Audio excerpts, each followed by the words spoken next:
We kind of need to think of AI as something that we need to train in a different way. It's kind of like a baby. It doesn't know not to talk to strangers yet, and you can tell it to not do something, and then simple overrides in prompting can change that. All that and more on Security Intelligence.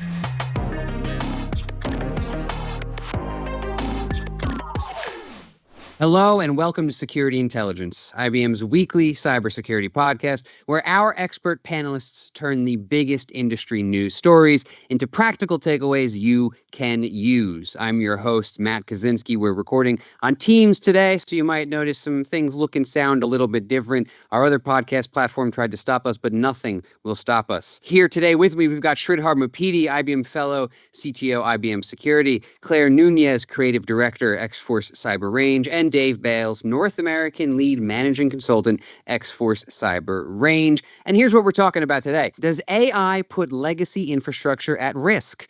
Did Shift Left fail? Sloppily, a new piece of AI-generated malware with a disgusting name, and the post-auth perimeter. But first, folks, I want to talk to you all about Perplexity Comet's big old blabbermouth. Now, many generative AI models reason with themselves, producing what you might call an internal monologue along the way. And I'm sure we've all seen this, right? You type something into ChatGPT or Claude, and it says, I'm thinking, I'm doing this, I'm doing that. The agentic AI in Perplexity's Comet browser is no different. And researchers at Guardio realized that they could use this monologue, or as they call it, agentic blabbering, for nefarious purposes. Basically, when Comet navigates through a phishing website, it reasons with itself about the red flags it's seeing and the things it finds suspicious. So what the Guardio researchers learned is that they could take that internal monologue, feed it to another generative AI, and it now knows the red flags that Comet is looking for, so it can produce a phishing website that doesn't have those red flags. And after iterating through this process a number of times, they were able to create a phishing website that reliably got past any instance of Comet that they ran it by. So to start us off today, I want to ask, and I'll start with you, Sridhar, do agents blabber too much? Is this a security liability? What's going on here? What's your take? I think they do. And I think what I smile when I hear this story is the thing that we teach to the kids is don't talk to strangers, right? So maybe we should say, don't let your agents talk to strangers without guardrails, right? I think that's what's happening over here. And we've seen similar sort of things in the past where social engineering that we used to do in the past is now the new version of it is the prompt engineering, and the 20 questions to be able to go and get the information of the model. What worries me over here, Matt, is it's okay to go and compromise one agent, right? In the human side, we had one human that probably got tricked and did something. Over here, when the agent gets tricked, it's the entire system that gets tricked.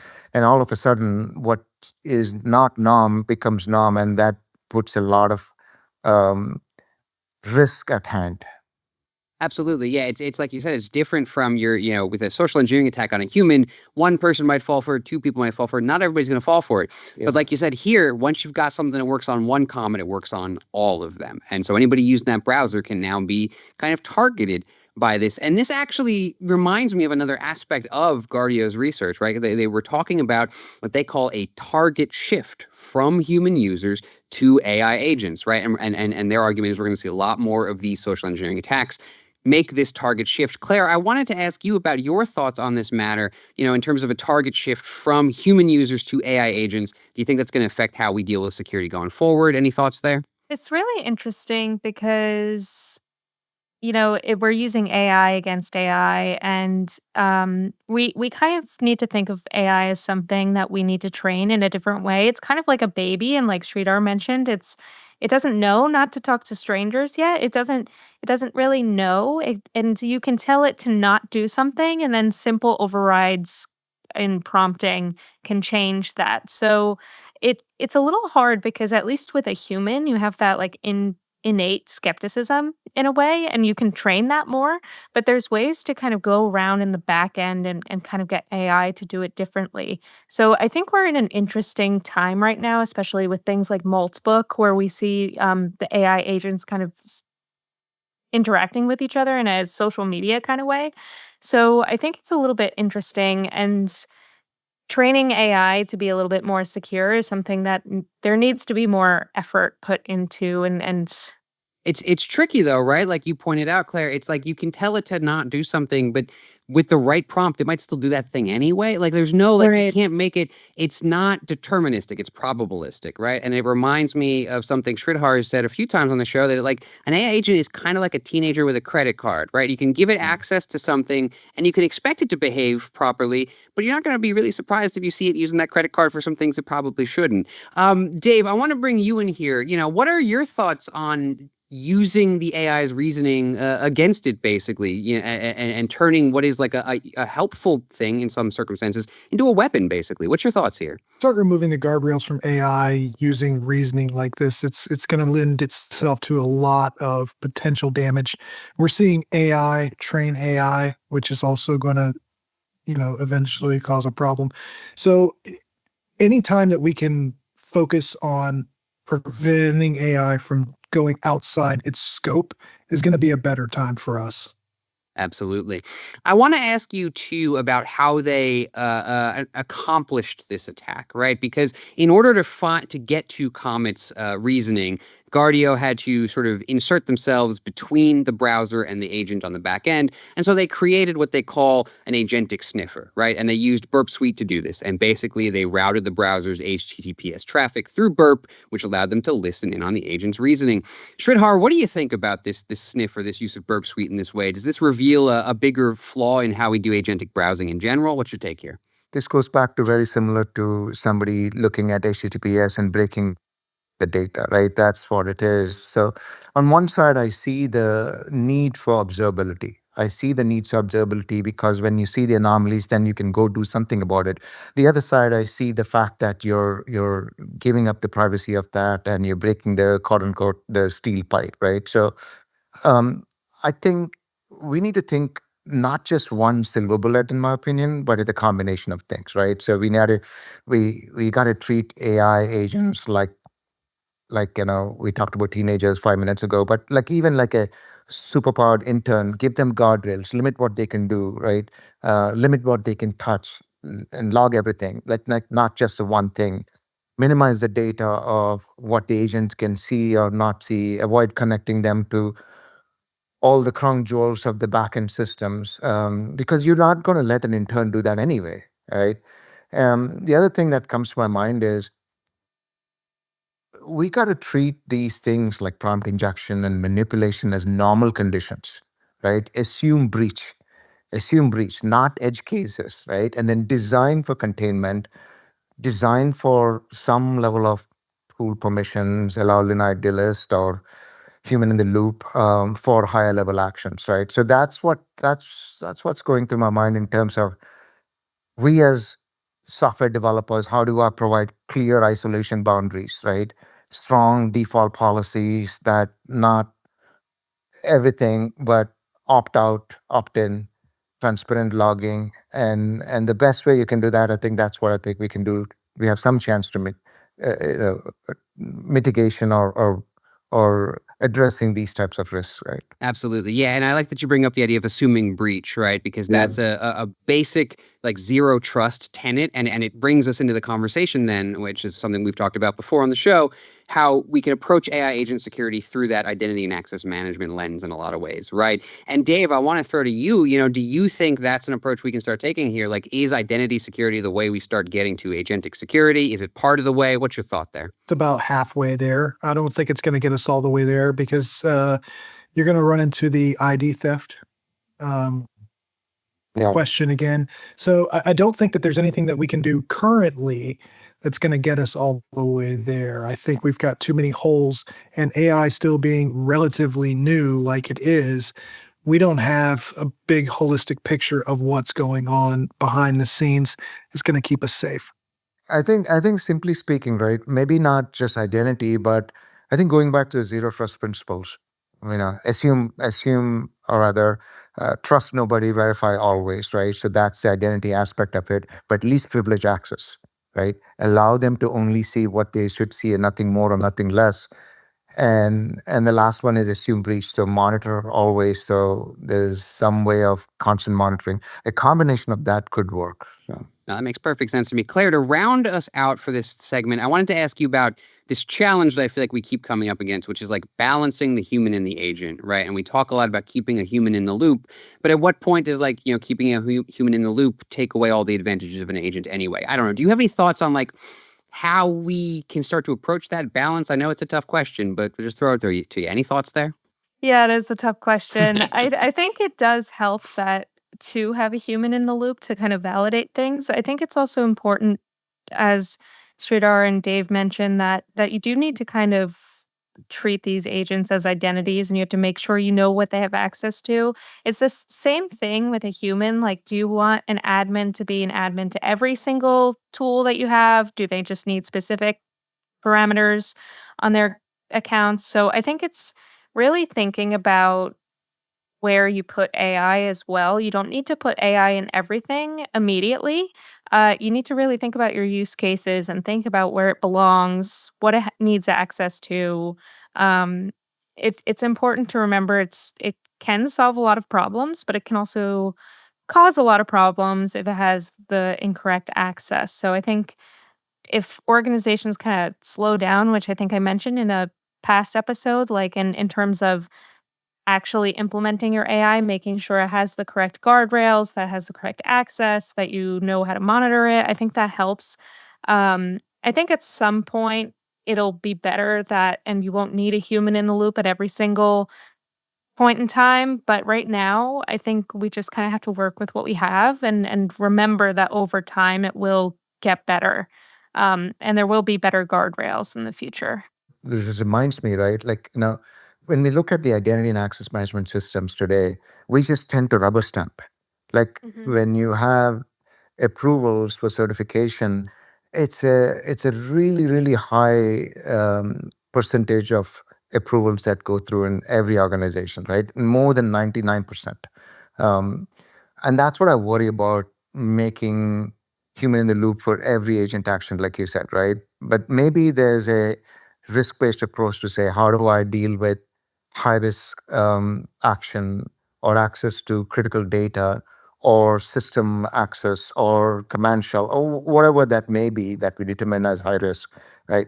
In that case, that humans are not overwhelmed and they're not just rubber stamping every access. Absolutely. And Claire, something you said there is like a perfect segue into this next segment, because you mentioned thinking about where we put AI and like what it has access to.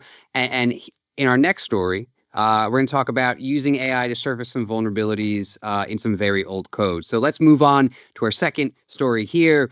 Will AI resurrect some very old vulnerabilities? This comes from Microsoft Azure CTO Mark Russinovich, who ran a 40-year-old Apple II utility that he had written through Claude Opus, which then identified several latent security issues in this utility. A lot of people were impressed at the model's ability to reverse engineer decades-old code written in 6502 machine language, but they were also worried about what this capability means for defenders and threat actors. To quote one comment on Russinovich's LinkedIn post about this, quote, "The attack surface just expanded to include every compiled binary ever shipped." Dave, I'm going to throw to you first. Do you think that's right? Do you think this is really blowing up the attack surface to massive proportions, or would you, warrant some caution? What's your take here? I love this story, first of all. I would really like to take the Apple II code itself and run that through AI. But no, I think it's a very large footprint that's going to be opened up for threat actors once you start putting every binary ever shipped in your answer. That is scary, scary stuff. I mean, I could take a copy of a game, run it through AI, and find all the security holes in it, and then exploit the game or the program. It is massive. This is going to be a big deal. Sridhar, I want to throw to you first. I saw you starting to talk. What's your take here? I think, over here, I think it's not expanding the attack surface per se, but it's revealing that the attack surface have we been ignoring for the last 30 years, right? Because I think we have lived under the fine tradition of security through obscurity, right? Whether we like it or not, we all have done that. And what AI is doing is poking at every little rock and mm, flipping it over and seeing what's uh, hidden behind that, right? So my worry is that it's not like a new attack surface per se, but it is exposing a lot of the things that we have chosen to ignore, right? So that worries me a lot in terms of the magnitude of vulnerabilities that we have to deal with in the coming few years. Yeah, and that echoes something that a lot of people also I saw said in response to this, right? This idea that, like you said, whether we like it or not, are we meant to, security by obscurity has always kind of been there, like it's always been a little bit Right. part of it, and that's gone now. And in fact, again, to get to one of the, kind of maybe more dramatic responses, somebody said, cybersecurity as it stands today is obsolete. It needs to be upgraded to level up with AI models. Claire, what do you think? Is cybersecurity today obsolete, or what do you think? There's a little something that remains. What's your take? Seems a little dramatic. I do think that there are elements of cybersecurity that are, as we are living in an AI kind of renaissance, as we'll soon get into a quantum future, I think there are things that will become obsolete. Is everything we've ever done obsolete? No. I I do think that this does highlight that there are a lot of things that are just kind of under the surface or have just kind of been left because nobody has complained about it. No one has said anything. And I do think that it's a reminder that we need to be a little more vigilant and actually like go out and fix things, patch things. I don't think cybersecurity is completely obsolete. There's still human factors. There's still a lot of, physical security that ties into things as well. So I don't think it's fully obsolete. Are things different? Sure. But I don't think every practice is gone. Yeah, it synergizes honestly really well with that previous discussion we just had because, we were talking about these, long time pillars of like a zero trust security, which is like 15 or 16 years old at this point, way predates AI agents. But we're talking about how those can be applied to agents to help secure them, right? So like there are some, I don't know, call them timeless principles maybe, right? So jumping to this idea that cybersecurity is totally obsolete, maybe a little alarmist, but it's going to change things. And speaking of how it's going to change things, Dave, I want to get your take on what you think it might change and also what you think organizations need to change in response to this revelation that, like, hey, some of this stuff that you thought you didn't have to worry about because it was old, it can be attacked now. Any thoughts there? Yeah, I don't think it's going to make cybersecurity obsolete at all. I think it's going to do exactly the opposite of that. It's going to open up the cybersecurity world. Someone has to patch these holes. And you're going to see a lot more 0 days come out of this. I think that finally accepting the fact that AI can't replace everything with an agent is probably going to open a few eyes. You're still going to have a lot of vulnerabilities out there that need to be patched. The old software that we're still using because it just works isn't going to be an excuse anymore. I actually like the fact that sometimes these things have to happen, right? I don't like it, but they have to happen for a wake up moment, right? And in certificate and cryptography, we now are talking about how do I go and have a 47-day life cycle on certificates, and that's coming down the pipeline in 2029.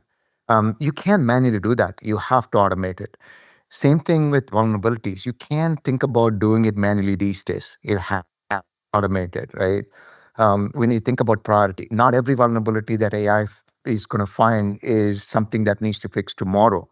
Some need to be fixed right now. Some probably need to be fixed tomorrow. Some probably day after. And there's going to be hundreds. So you can't do it manually. So you have to think about automation.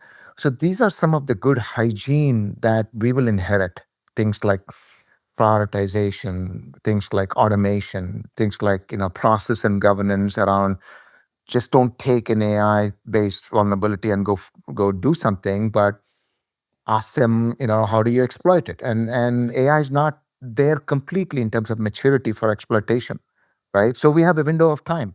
So that's what will help in terms of evolving the cybersecurity maturity to a higher level of business driven probabilistic security where you're driven by risk, prioritization, automation, and continuous governance.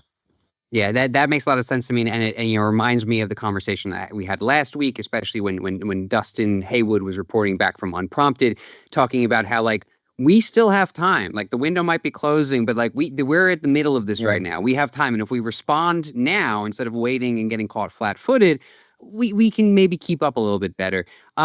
Claire, just to round out this segment again, any final thoughts on your end about how you think this might change how we approach cybersecurity, or just thoughts in general on this story? Any final takes? I think that because this story is showing that we're digging up a lot of things from the past and kind of making them new again, I think it's a reminder that, when something comes out just because it hasn't been exploited doesn't mean you shouldn't fix it, because someone down the line may say, "Oh, all these companies were impacted by this specific exploit or vulnerability, or not exploit, vulnerability in a system.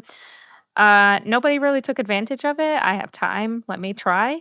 So I think that's something to remember too, and just like don't get lazy with it. I think it's important too for organizations to continue with their like bug bounty programs and such as well, to just continuously, keep looking for these vulnerabilities before the adversaries do. Absolutely. We gotta stay on our toes here, folks. And I think our next story is also kind of about staying on our toes and not resting on our laurels. Did shift left fail? Now, this is another LinkedIn post that caught my attention this week, coming from Contrast Security CISO David Lindner, who proclaimed, not without controversy, that the proliferation of easily exploitable code is proof that the shift left philosophy was, quote, a lie we sold developers. Very strong words here. Lindner argues that shift left might have started with good intentions, but it essentially made security into someone else's problem. As he put it, we handed developers SAST scanners firing hundreds of alerts per sprint, zero context on what actually matters, no training, no time, no ownership model, and then blamed them when breaches happened. Sridhar, do you think that's a fair assessment? Has shift left really failed this badly? What's your take here? I don't think it failed badly, right? I mean, our implementation did, right? In general, I think shift left is about going all the way to thinking about security not as an afterthought, but being able to think about it right from the governance to from the business to design to code to testing, all the way into deployment, production, management, etc. Right? So we shifted a little bit left from where we were to going from production monitoring to development, but we didn't really shift all the way. We didn't shift our task, we didn't shift our incentive, we didn't shift the authority, we didn't shift the guardrail. So as a result, of course, we shifted a little bit on the development side, which is great, but attackers will try to look for the next vulnerable spot. It's like soccer, right? If you have three in the defense and you put their center defender onto the left side, the attackers are going to come from the right hand side, right? If you move to the right hand side, they're going to come to the left hand side. So I don't think we failed. We have to shift everywhere, right? I think shift left by itself in isolation may not be right to say that we failed, right? No, that makes a lot of sense, right? It's not an inherent flaw with the idea. It's an implementation issue, how we put it into practice. Dave, I want to bring you in here and get your thoughts. You hear that proclamation, shift left has failed. Where do you land on that? What's your take? Agree with Sridhar. I don't think it's failed at all. I think the implementation was just not there. It was just a bad implementation. We're not going to see perfection. We're never going to see perfection. I think we should stop trying to strive for perfection. No, that's fair enough. And so in that thought process, then we're talking about implementation. We're talking about needing to improve our implementation, if not perfect it. And I think one of the things that you mentioned here, Sridhar, was that like we didn't shift left everywhere, right? We just shift left in certain places. And so the question that comes up for me is like, security should kind of be everyone's problem, right? Like it should be something everybody's thinking about. But how do you do that? Claire, any thoughts on like how you make security everyone's problem? How do you make everybody think about it? What's your take there? Yeah, and first off, like reading this post, I do think that a lot of people just kind of like bait on LinkedIn and are just trying to get comments because everybody said kind of the same thing. Like people just didn't apply it correctly. But back to your question of how do you make it everybody's problem? Usually in the range, we'll talk about making security a top-down issue and a bottom-up issue. So that way, managers are keeping security in the conversation. It's not just like an annual training thing.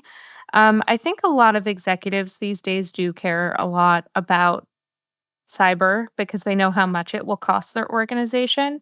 But where you kind of see that breakdown is getting into more of the like professional level, the manager level, and in areas that are like not tech related. So I think it's important to just keep cyber security in the conversation in general because something we do mention is like moving the entire organization left. Like everybody should be preparing, everybody should be knowledgeable about the different threats that are out there. Like when we spoke about the romance scams a couple weeks ago, like it's important that people are aware of those kinds of things as well. Like people should just be aware of how they can be impacted personally and how their organization can be impacted. Um, but keeping cybersecurity in the conversation always is important, and keeping it in the conversation in a way that's like not MFA is annoying because everybody will say that's so annoying. I hate having to do that in a way that like security is easy to do. You need to do this to protect yourself, protect your organization kind of thing. Absolutely. And I think you're right. First of all, I think you're right that like it's partially bait, right? And I love taking the bait sometimes because it's fun. But I do think that there is, there's like a little bit of kernel of truth to it, right? And what I mean by that is, there is a proliferation of vulnerable code, at least according to, think about the most recent 2026 Threat Intelligence Index, right? We saw a 44% increase in the exploitation of public-facing app flaws, right? So we're seeing some changes here. My question, and Dave, I'll throw it to you. What do you think is driving all this vulnerable code? Or rather, let me put it this way. Is it that we're seeing more vulnerable code or that it's just getting easier to exploit the vulnerabilities? What's your thought here? If we take the AI into account, it's going to be easier to exploit. I mean, they can look at things that we just can't see. It's like when you read a book or when you write a book, you get used to writing so much that you skim over everything that you've written and you can't see your own mistakes. It's the same thing here. Once we put AI in charge of it, they can see things that we're going to miss. So yeah, shift left. Did it fail? No, it's just not good. Yeah, I know. I think that's a really good point. The idea of like AI is like another set of eyes, basically, that sees things that we aren't going to see. Again, this stuff that just kind of sits there. You don't think twice about it. And then the AI comes and surfaces it and finds it. I have to move us on. But before I do, I just want to ask, and you started to touch on this already, Sridhar, but I'll just ask it more explicitly. If our implementation so far has not been, what it needs to be, and we need to shift everything left, any thoughts on how you start doing that? Any practical takeaways there? I think I would probably start with, shift everywhere, right? Not just left. I think this is what Claire was suggesting, right? It's a top down and bottom up. And the only thing I would add to that, it's also a loop. Like, how do I get the feedback from the bottom up to go to top down and top down to go to bottom up? And that continuous loop is necessary. And it's not just the AI which is at fault over here. I'm not saying it is or it is not, but it's also this fact that security is an inhibitor to innovation, right? That's at fault. I think when people understand that security is an enabler and you get started from the get-go, then you'll start seeing less and less of that. Completely agree with Dave that AI will probably amplify some of these things unnecessarily, but I think the mindset is more important, right? Now, back to your question about how do we think about mitigation, or it starts with that mindset of security is an enabler, security is shipped everywhere, loops. But I think we need to measure outcomes, not just the fact that, have you done this checkbox? In most of the time when we develop code, there's a scanning tool and we get the report. But if we really don't do an offensive testing, we don't do any trends, or we don't do anything really looking at it from the lens of an attacker to say, what's the outcome of that? How do we measure that versus measuring the fact that have you done or not done, right? So that's what I think we probably need to do. And you'll see more of that automated red teaming and blue teaming to cause like purple teaming, right? That's what I see more in the future. Absolutely. And I like this idea of like that loop kind of approach to security, because I think especially when you put it in terms of like shift left, it makes it sound like you make one movement and you're done. And it's a continuous thing, you know? So to close us out this week, I'm going to move on to a couple of new research pieces from X-Force, IBM's very own X-Force. We're talking about sloppily and the post-auth perimeter. So these two new pieces, I kind of combined them here because first of all, they're both from X-Force, and second of all, I think they just they shed some light on attackers' latest tactics, right? The first up comes from malware reverse engineer Golo Muir, who writes about a novel, likely AI-generated piece of malware that X-Force is calling sloppily. Discovered during a ransomware attack, it's a somewhat crude but fully functional backdoor, likely generated by an LLM. It collects basic system information. It's very similar to what you'd see in any other backdoor. But as Muir writes, it's not about technical sophistication, but about enabling threat actors by reducing the time an operator needs to develop and execute an attack. The other piece comes from frequent panelist on this show, Ryan Anschutz, and is titled Post-auth is the New Perimeter. While looking to automatically export a list of event attendees from an application, Ryan had something of an aha moment. He realized he could automate the API calls that the app was making instead of manually scrolling through the list as the app had intended. And he realized, quote, this is exactly how attackers think, not in terms of screens and buttons, but in terms of what the backend will accept from an authenticated client. Once authentication is complete, the problem stops being about identity. Now, I want to start with the sloppily story, and specifically the idea that comes up that it doesn't really how does Golo put it? It's a sophistication isn't the point, right? The point is that attackers don't need fancy techniques to succeed. And sometimes we underestimate them because we look at the code or whatever they're doing and we think, it's child's play, but they can do some real damage with that. Claire, I want to get your thoughts on this idea of do you think we underestimate attackers or are at risk of underestimating attackers, especially in this era of AI vibe coded malware? Any thoughts there? I think we do underestimate attackers a lot of the time, especially now, like with AI and vibe coding. I see people all the time on LinkedIn saying, "I did this with Gemini, and it only took me like 20 minutes." And it's cool, yeah. But a threat actor can also kind of do the same thing. They just have different intents. Instead of making some kind of cool visualization app, they are creating malware of some kind. So I think we may start to see some threat actors who are kind of different in scope, some smaller criminal organizations maybe, rather than ones with huge kind of criminal, backgrounds and funds working on things. Um, I think we underestimate kind of what threat actors can do a lot of the time, and I don't know, maybe it's because we don't like to think of evil as something that can do very interesting kind of things, but they're doing it just with malintent.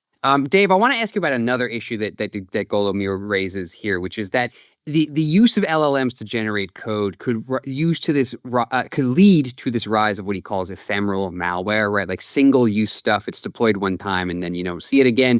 Do you think that kind of thing, how do you think that kind of thing might impact threat intelligence work, attribution, the investigations we do to understand attackers? Any thoughts there, Dave? We're going to lose the indicators of compromise portion of this equation. You get these one-time use pieces of malware and we look at them, we break them down, and we never see them again. This is going to help adversaries keep their you change one block of code and now you've got something completely different, does the same exact function, but now it's got a different indicator of compromise. It's not going to be, it's not going to be good. It's definitely going to help the attackers in the long game. Absolutely. Sridhar, I want to pivot here and ask you a little bit about Ryan's article because, we've been talking so much this episode about identity and access management, authentication, and what Ryan really gets into here, I'm going to read this quote from him. I did not exploit anything. The application worked exactly as designed. Attackers rely on the same reality. If you can safely replay an authenticated API call, someone will eventually replay it unsafely. After authentication, everything becomes the perimeter, and most defenses aren't built around that truth. Sridhar, what do you think of that take there? Does that ring true to you?